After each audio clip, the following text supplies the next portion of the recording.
ফেসিয়ালের result guys, আজকে আমি একটা দারুণ ফেসিয়ালের রেজাল্ট নিয়ে এসেছি। মানে পুরো স্কিন টোন চেঞ্জ, কালো থেকে পুরো সাদা, এমন ফেসিয়াল এসেছে সুস্মিতাস বিউটি হেভেনে। মানে দেখলে তোমরা অবাক হয়ে যাবে, ঝটপট স্কিন টোন মানে 4-5 টোন ক্লিন, 4-5 টোন বেশি, 10-12 টোন। হ্যাঁ 10-12 10-12 টোন মিষ্টি, কত 10-12 টোন হবে?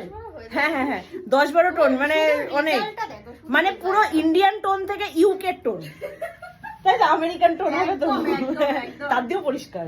Chinese Chinese Chinese Chinese Chinese Japanese, হ্যাঁ পুরো এরকম স্কিন টোন পেতে হলে ঝটপট সুস্মিতাস বিউটি হেভেনে চলে আসো। এবার তোমাদের রেজাল্টটা দেখিয়ে দিই। হ্যাঁ, এই হচ্ছে আমাদের ফেসিয়ালের রেজাল্ট। এই দেখো হাতের কালার দেখো, আগে এরকম ছিল মুখটা দেখতে, এখন মুখটা ঠিক ফেসিয়ালের পরে এরকম হয়ে গেছে। চোখের চোখের জায়গাগুলোতে তো কিছু করার নেই, ওই জন্য চোখের জায়গাগুলো এরকম আছে, কিন্তু সেটা তো অসুবিধা নেই। কিন্তু স্কিন টোনটা, তুমি তোমার স্কিন টোন নিয়ে হ্যাপি তো? খুব হ্যাপি।